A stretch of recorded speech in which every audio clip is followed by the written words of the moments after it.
What's up guys, Roddy here, and today we are going to talk about 1 month with this guy, the brand new Galaxy S24. This is the little guy, the regular one.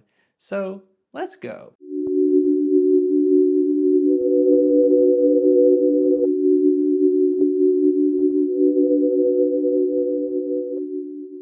All right guys, so before we get into this, I have to tell you something real quick. Make sure you hit that like and subscribe button. We are going to change a little bit of the format here on the channel. Unfortunately, my business has gotten very busy and life has kind of gotten in the way. And as a small-time YouTuber, it's really hard to turn around and buy $1,000 devices. I know this phone is only $799, but by the time you buy this, and if I were to get an S24 Ultra or an S24 Plus, or if I would have bought a bigger variant of this, if I buy a Pixel every year, if I buy a nothing phone every year, if I buy multiple foldables, it gets really expensive. So for me, it's just not feasible right now at this point in time and venture to go out and buy a brand new flagship every time one comes out. Without further ado, let's talk about what life has been like 1 month with this little guy, the S24, the regular, and talk about my experience with it, why I chose this one over some of the others, besides the money part of it. But so let's go. So first things first, why S24? Why not the Ultra? Why not the Plus? Because I have kind of gotten tired of big phones. I mean, everything nowadays seems like it's a 6.4 inch, 6.3 inch, 6.7 inch, 6.8 inch. You've got foldables that are 7.5 inches or almost 8 inches when they're unfolded. So phones are getting bigger and bigger and bigger. And really and truthfully, in my opinion, this is the only, outside of Apple, when talking about Android, this is the only small flagship phone you can get. And I'll tell you some reasons behind that. And it starts with the design.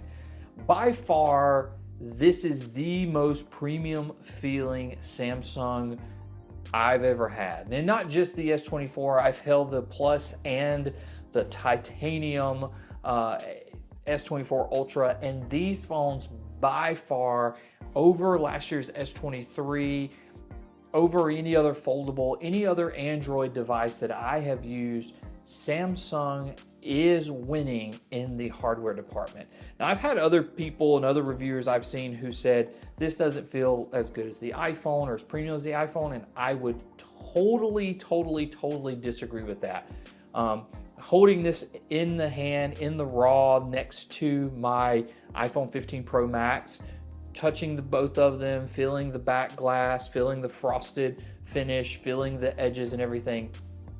Samsung is so solid here that they feel like the same material. And I know this is aluminum and glass, and it's not the same kind of glass, and that's titanium and stuff like that. But really and truthfully, guys, this is a huge, to me, upgrade over the S23. It doesn't feel like a subpar or lesser version of another Galaxy device. It doesn't feel incremental when it comes to the feel in the hand. Now, I know there's not a huge difference on paper, but that's why I don't really review things based off of just specs and that sort of thing. So by far, love the flat sides. I know people say it looks like an iPhone. This is actually, people have seen it and mistaken it for an iPhone.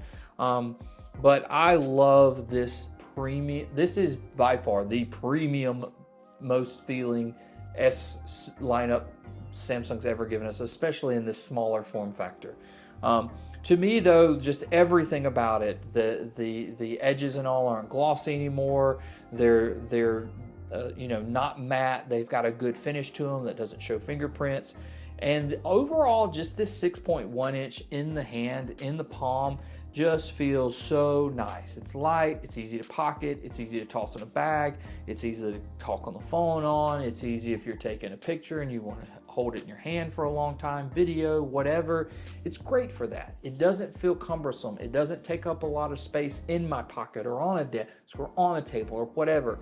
And the way that they've done this with these bezels now, you have just hardly any bezel at all. Really, really special to have a 6.2 inch phone now instead of the 6.1 because the bezels have been shrunk down without the phone having to just grow exponentially. So overall, when it comes to design, when it comes to fit and finish, when it comes to materials and that sort of thing, this to me is extremely hard to beat right now in 2024. I don't think there is another device when it comes to 6.1, 6.2 inch size phones that have this look, fit, finish, build quality, feel in the hand when it comes to an Android. You have to go get an iPhone 15 Pro, the smaller 15 Pro, to have this. Next, we're going to talk about performance, and I'm going to start with the battery. Now, we all know that this got a small little bump in battery, 4,000 milliamps here, and it made a huge difference. When you combine that with the 8 Gen 3 processor that's inside of it, you see how well Samsung has kind of married Android with One UI 6.1 and just how efficient it is. You get all day battery life. But what you really get is a day and a half. Possibly if you're doing regular use and you're just a normal everyday person, you're gonna get 2 days battery out of this, no problem. It's really, really special to see just how good Samsung has made their products when it comes to battery life. So no matter what S series lineup phone you're getting, they're all gonna have great day and a half, 2 day battery. And this one, when you're talking about small form factor, I would say this is probably the best battery life you can get with all of the hardware and what all this is doing, the AI and everything like that. Going into this screen, you've now got a 2600 nit brightness here, and it definitely shows. I've been outside and pulled it open, looked at it, screen brightened up, I could see it. It wasn't blinding me, but it was great to be able to read anything, show someone something, and you're out in direct sunlight or whatever. Screen's great here. Haptics, Samsung has some of the best. They've got some of the best screens. They've got some of the best battery life now. And then you jump in and you've got 8 Gen 3 processor here, blazing fast. You don't have any hiccups. It truly feels like a pro level device in your hand, in a small form factor. I mean, you just can't beat it. Playing games, which I don't do, but I downloaded some, I played them. Everything ran smooth. Cameras run smooth. All of my apps open and scrolling is smooth. Everything's great. You've got 120 hertz refresh rate, 1080p screen here, but because it's such a smaller form factor and you've got those the pixel density is real tight, you really don't get any kind of jelly scroll or lag or blurring or any of that kind of stuff. I mean, it just performed super, super great. People talk about One UI and talk about Samsung and talk about but it's really good here. They've done a very good job. It's the best looking version ever. It's super smooth. It's super efficient. You can really customize it. I know you got to jump into a second app store and download things like Good Lock and Theme Locker and all this kind of stuff, but it is Samsung approved, so it's not glitchy, it's not buggy, it's not going to break your phone, it's not some weird third-party thing out there. And I've really been able to make this phone my own, and I've really enjoyed that. Someone who enjoys the Nothing OS, I've been able to integrate some of those same kind of techniques and features here. Someone who thinks that Google has one of the best OSs out there, being able to do some of that stuff here too. It's just really, really nice to see that Samsung gives you that capability to customize your phone beyond any other phone that's out there and truly make it your phone. So that's really the only caveat here of anything that I don't like about this phone, including the cameras. We can't talk about performance without talking about these 3 sensors on the back. I know they haven't changed much. I know that they're kind of some leftover hardware or whatever, but Samsung, kudos to you for giving us a really good pairing between this hardware and your software. It's been a long time coming, folks. Since my Note 10 Plus that I have always had woes with Samsung. And I'll go as far as to say this. I think that if you're looking for the best, most consistent, most accurate shooting camera, on a Samsung device, I would get something with this camera array over the Ultra. I know you get more zoom, and I know you get bigger megapixel counts and all this kind of stuff, but hear me out. For some reason, I've heard people say it's the algorithm of the learning and the software married with the hardware and this, that, and the other, but I'm just going to tell you my personal take on this. I think that Samsung software is better utilized with these smaller sensors over their Ultra lineup. I don't know why they can't figure that out. I've said for years, I think they should just get a solid main lens, ultra wide, and telephoto and put it in all their devices, and that be their hardware and that be their camera system, so that their software can be utilized across the board for everything. So they don't have a 48 megapixel over here and a 12 megapixel over there and a 50 megapixel over here and 105 and a 200, and they've just got all this stuff going on, and the software's like, I don't know what to do with all that, so I'm going to do with the one that's in most of the phones that are out there the best. And I would agree. I have not found one scenario yet. I have not taken any pictures that I have felt like I didn't get what I asked for. It is a weaker telephoto. It is a weaker wide angle. I can tell that those two are not super strong. But this main sensor, which is the one that I typically mainly use, is really good. I can put it in pro mode. I can put it in 50 megapixel mode and shoot 50 megapixel. I can push it to 12 if it's a low light scenario. I can put it in expert raw.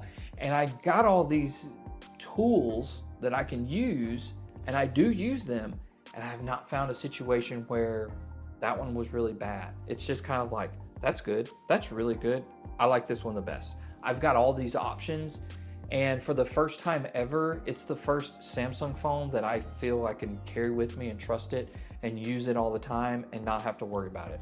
Again, the only picture that I've taken, and I've taken lots of pictures, I've been really a shutterbug with this phone. The only time that I took a picture that I was kind of disappointed in was when I tried to use the zoom, the telephoto. But outside of that, anytime I've used the 50 megapixel main, whether it's shooting pictures, videos, whatever, it's been super solid. I've been really, really happy with it. So for me, not only is this a win for Samsung, if I was recommending a phone, I would say get the S24 Plus if you're wanting a bigger phone, or get this if you're wanting a small pro level Android device. No one else is offering it. Pixel, you lose a lens. Nord, Asus, any of those phones, you lose a lens. OnePlus is not giving you a smaller option. You got to get a big phone. Nothing, you lose a lens. Or you're using an older processor, or you can't get, certain specs, or the AI, or the screen, or there's something that you lose out on. You're talking about a phone that can shoot 8K. You're talking about 3 dedicated camera lenses. You're talking about 120 hertz refresh rate. You're talking about 4,000 milliamp battery. You're talking about all these Samsung AI. You're talking about fully customization, latest chipset, 2600 nit brightness.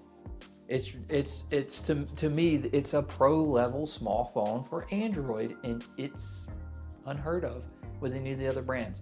I think everyone else needs to step up. I think Pixel needs to step up and give you a smaller phone with 3 dedicated cameras that's got all the hardware. I think OnePlus should do the same thing. I think that if Samsung's doing it and you want to compete with them, you've got to give people a smaller phone like this. That's just my 2 cents on it. So take that for what you will. One of the best devices I've ever used. If you're looking for the best small phone out there, you can't beat this, and I don't think anyone else is going to beat it. I'm going to go ahead and jump out on a limb and say this is best small phone of the year, in my opinion. So thanks again, guys, for watching. Thank you all so much for your continued support. I hope you stick around with me, even with some changes coming, and we'll see you next time.